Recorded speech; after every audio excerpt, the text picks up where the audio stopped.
किसी को दो समस्या एक साथ है। और ये सारी समस्याएं हम कैसे कर रहे हैं, हमारे लाइफस्टाइल बेड के द्वारा ही ठीक कर रहे हैं, उसी के द्वारा अच्छी हो रही है। यहाँ पर आप लोगों को अलग अलग बीमारियों के लिए अलग अलग बेड पर लेटाया जाता है क्या?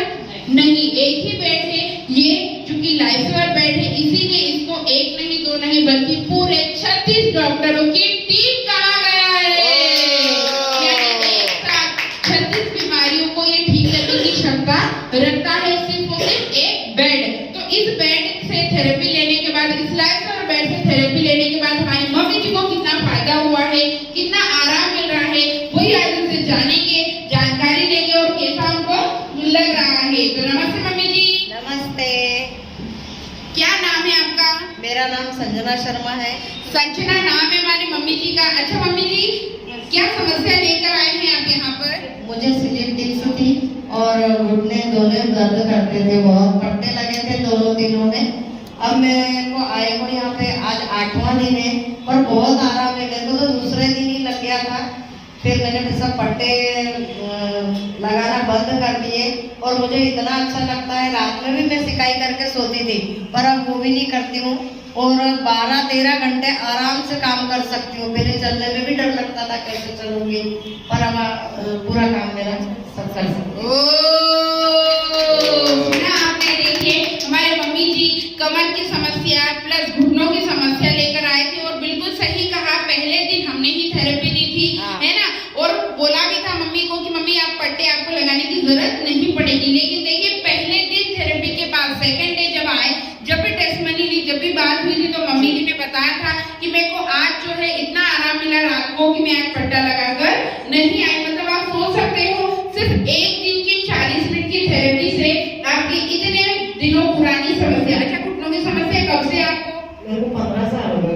15 साल बहुत समय होता है और 15 साल के दर्द को अगर एक दिन में आपको आराम मिल रहा है मतलब ये लाइफसेवर बेड आपकी बीमारियों के लिए रामबाण इलाज है।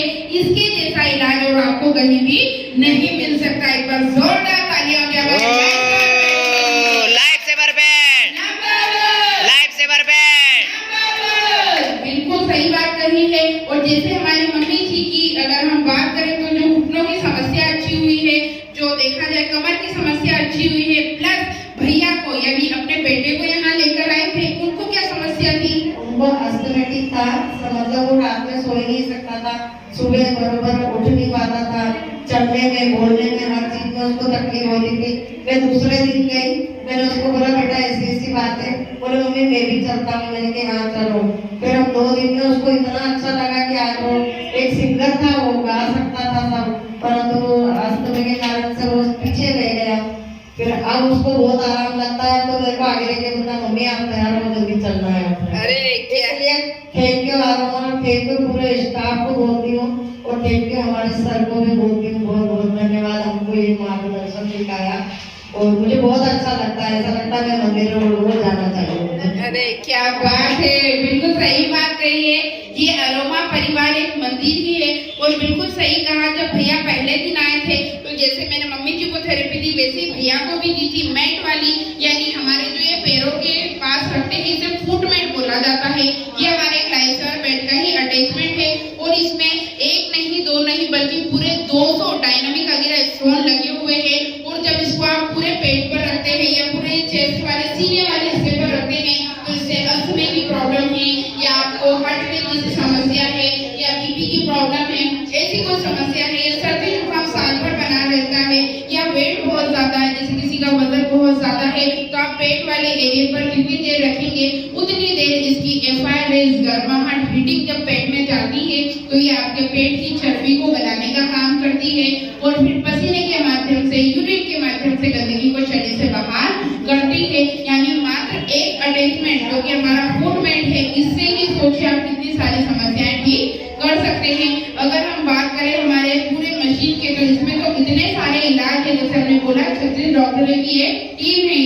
अच्छा भैया को अभी आराम से गाने गा लेते हैं, आराम से सारी चीजें कर लेते हैं, अब कोई परेशानी नहीं आती है? नहीं आती, कोई परेशानी नहीं और रात के 12 बजे तक आराम से काम करता है। यानी सोचिए जब काम करने बैठते थे भैया बताते थे कि जब काम करने बैठता था तो मुश्किल से 1-1.5 घंटा बैठ जाऊं तो कहीं ना कहीं मुझे वापस से वो तकलीफ शुरू हो जाती थी, थोड़ा सा रेस्ट बीच बीच में लेना पड़ता था। लेकिन अब देखिए 3 से 4 घंटे कंटिन्यू बैठकर काम कर लेते हैं। बहुत अच्छी बात है, इतने ही अच्छा और कम टाइम में रिजल्ट मिला है। अगर हम बात करें तो अभी ज्यादा समय नहीं हुआ है, कितना समय हुआ है?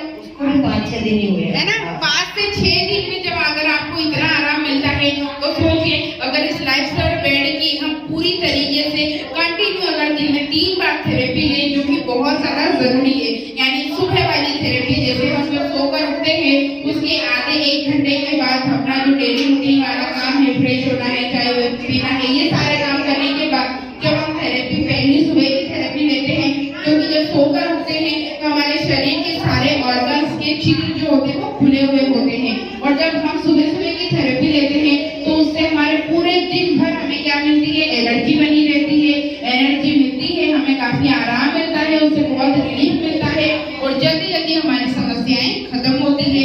साथ ही अगर हम बात करें दूसरी वाली थेरेपी, जो कि दोपहर की थेरेपी होती है, यानी जिसे हम दिन वाली थेरेपी बोलते हैं, यानी दोपहर में 1-1:30-2 बजे के बाद का जो समय होता है, जिसमें खासकर महिलाएं घर का सारा काम निपटाने के बाद सोचती है अब थोड़ा सा खाना पीना खाकर सो जाए। मतलब खाना खाकर एकदम लेटना भी बहुत ज्यादा नुकसान करता है, वेट बहुत ज्यादा बढ़ाता है, मोटापा बढ़ाता है, प्लस अपने बैक में भी बहुत ज्यादा समस्या इनकी आती है। तो ऐसे समय में हम उसकी सोने की बजाय क्या कर सकते हैं? उस वक्त थेरेपी ले सकते हैं, और जब हम थेरेपी लेंगे तो उससे क्या होगा? हमारे शरीर में जो हमारा डाइजेस्टिव सिस्टम है, पेट जो है वो अच्छा रहेगा, वेट नहीं बढ़ेगा, हमारे पेट में जो गंदगी है वो जमेगी नहीं, और उससे क्या होगा? हमारे शरीर में वजन भी नहीं बढ़ेगा।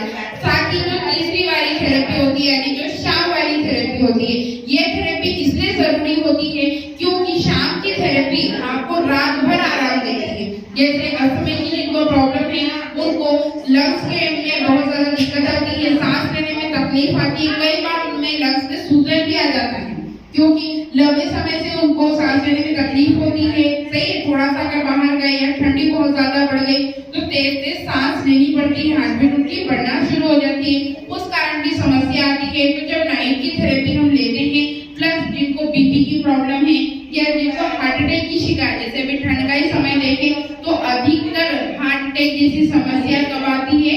नाइट में, यानी रात के समय में, क्योंकि उस समय हमारे शरीर का तापमान धीरे धीरे कम होता है, जिसके कारण हमारा जो ब्लड है वो गाढ़ा होना शुरू हो जाता है, ब्लड जमना शुरू हो जाता है, और ऐसी स्थिति में हमारे हृदय को, हार्ट को जब ब्लड की जरूरत पड़ती है तो वो वहां तक आने में बहुत ज्यादा दिक्कत आती है, क्योंकि उसकी क्या हो रही है? थिकनेस गाढ़ी होती जा रही है, वो गाढ़ा होता जा रहा है। तो जब ब्लड ठीक तरीके से हार्ट तक पहुंचेगा नहीं तो वो क्या करेगा?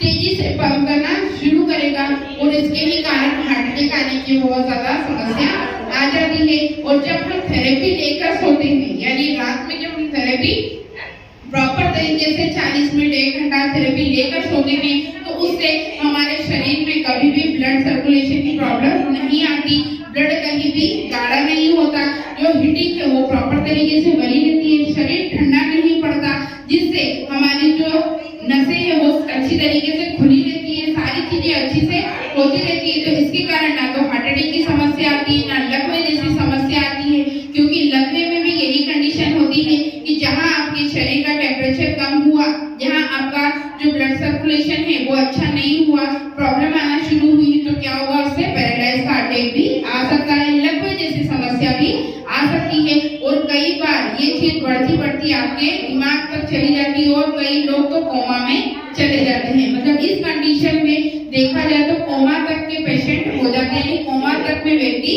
जा सकता है। तो सोच सकते हैं कि अगर हम नाइट की थेरेपी लेकर सो रहे हैं तो वो कितनी ज्यादा अच्छी होगी। सही, हमें हार्ट अटैक जैसी, लकवे जैसी, पैरालाइज जैसी समस्या से, और बात करें हमारे कोमा में जाने जैसी समस्या से हमको बचा सकता है।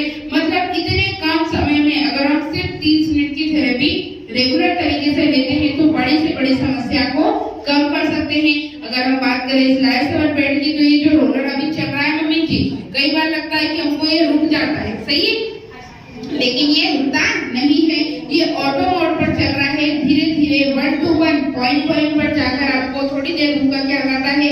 हीटिंग देता है, जिससे वहां वाले पूरे हिस्से में अच्छे से हीटिंग जाती है, गर्माहट जाती है, और वहां की पूरी नसें खुलना शुरू हो जाती है, जिससे आपको बैक पेन की समस्या, सर्वाइकल का दर्द है या फिर चेस्ट में प्रॉब्लम है, या अगर हम बात करें थायराइड की प्रॉब्लम है या फिर सिर में माइग्रेन की प्रॉब्लम है, वो सभी को ठीक करता है। जैसे सर्वाइकल वाले हिस्से में जब हमारे C7 की नस जो है वो दबती है, उसके कारण हमको थायराइड की प्रॉब्लम आती है और कई बार थायराइड के कारण मोटापा भी बढ़ता है। मोटापा बढ़ने से हमारे घुटनों पर प्रेशर आता है, घुटनों पर प्रेशर आने के कारण क्या होता है, घुटनों में दर्द चालू हो जाता है। कई बार थायराइड के कारण PCOD की समस्या, यानी जिससे महिला को गर्भ धारण करने में भी समस्या आती है। ये भी एक बहुत बड़ा रीजन है कि कई महिलाएं आज जो है गर्भवती नहीं हो पाती, सिर्फ और सिर्फ थायराइड की समस्या के कारण, क्योंकि ये कुछ ऐसे हार्मोन्स जनरेट करते हैं हमारे शरीर में जो कि आपके डाइजेस्टिव सिस्टम के लिए अच्छे होते हैं, लेकिन जब प्रॉपर तरीके से काम नहीं करती बॉडी या फिर थायराइड के कारण जो समस्या आती है और वो आगे चलकर इतना बड़ा रूप ले लेती है, या फिर जिस वजन जो बढ़ रहा है ये वजन क्या करता है, आपके शरीर के अलग अलग अंगों पर प्रेशर डालता है। जैसे पैंक्रियास हो गई जो शुगर के लिए जिम्मेदार होती है, हमारे किडनी पर, लीवर पर समस्या आती है, प्लस हर महीने जो महिलाओं को मासिक धर्म आता है उसकी वजह से भी हार्मोनल डिसबैलेंस बहुत ज्यादा होता है और वो भी कहीं ना कहीं क्या है, बीमारी का ही रूप है। लेकिन देखा जाए जब हम इसकी रेगुलर तरीके से थेरेपी लेते हैं, जैसे हमारे सरिता मम्मी जी आते हैं जो सुबह वाली बेंच में आते हैं, उनकी बात करें, उनको भी 13 साल हो गए शादी को।